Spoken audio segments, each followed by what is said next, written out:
एक सेकंड में हर चीज़ को कैलकुलेट कर करके क्या होगा, अच्छा टोली बनेगी इतना खर्च होगा, इतने खर्च में एक तोशा कितने में पड़ेगा यानी उनके पास वो गिनती करके बताती थी ये इतने में पड़ा है, ये मिठाई बनी इसमें इतने में पड़ी है। तो घर के जैसे होते हैं, हर प्रकार का शेयर करना। मन का सीक्रेट तो बाबा का कि हम मन की बात करते थे, वो बाबा उनके मन में क्या क्या बता रहे हैं, बाबा क्या उत्साह दिला रहे हैं, वो फिर जैसे मनमोहिनी दीदी गहराई में ले जाती थी, दादी जी फिर गहराई के साथ ऊंचाई में ले जाती थी। तो ये बैलेंस एक ब्लिसफुल था, देखने का समय भी ऐसा था। और फिर जब दादी जी का कंधों पर पूरी जिम्मेवारी आई तो उन्होंने तो बाबा, दीदी, दादी और दादियों को भी उतना ही स्नेह और सम्मान दे करके।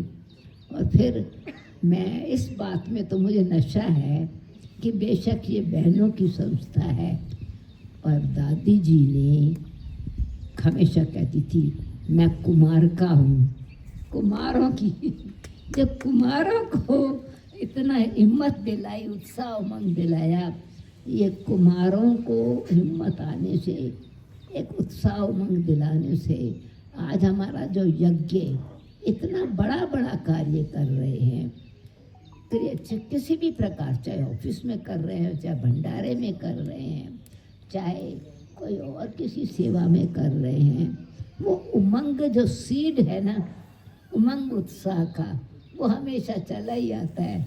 वो वृक्ष बाई वृक्ष, वर्ष बाई वर्ष बढ़ता ही रहता है। जैसे भाई साहब ने सुनाया कि अब तो उनको ये भी एक यादगार मेडल भी मिलेगा, तो एक प्रकार के नेचुरली उनका सम्मान जागृत हुआ। मेडल मिलने से यादगार रहती है। ये दादी जी के समय, मैराथन के समय हमको मिला था, तो स्मृति दिवस सदा ही याद रहता है, कोई स्मृति चिन्ह मिलने से।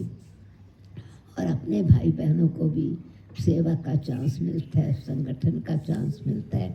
जैसे आज ये, वैसे तो हम इतने इकट्ठे सबको इस प्रकार से खुली हवा में ऐसे कम आना होता है, आज तो देखो अच्छा लग रहा है।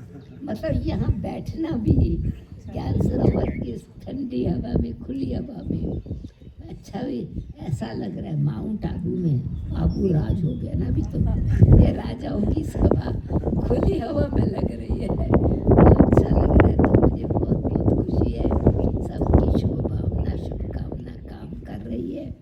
और सफलता तो हमारा जन्म सिद्ध अधिकार है, पर इसमें तो हमारी शक्ति बढ़ती है, उत्साह बढ़ता है, उमंग बढ़ता है।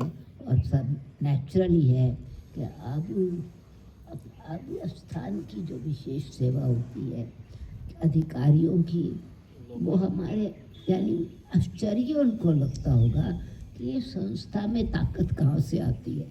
हर दिन नया, हर कुछ ना कुछ नया करते ही रहते हैं। आबू भी एक प्रकार से यानी सुधर गया, कूड़े के भंडार से आज देखो क्या दर्शनीय स्थान बना। ये बाबा के बच्चों ने ही बनाया ना, तो उनको इतना, रहने वालों को भी रोज़ी भी मिली और रोटी भी मिली। कितने मजदूर हैं, भगवान रोटी रोज़ी देता है।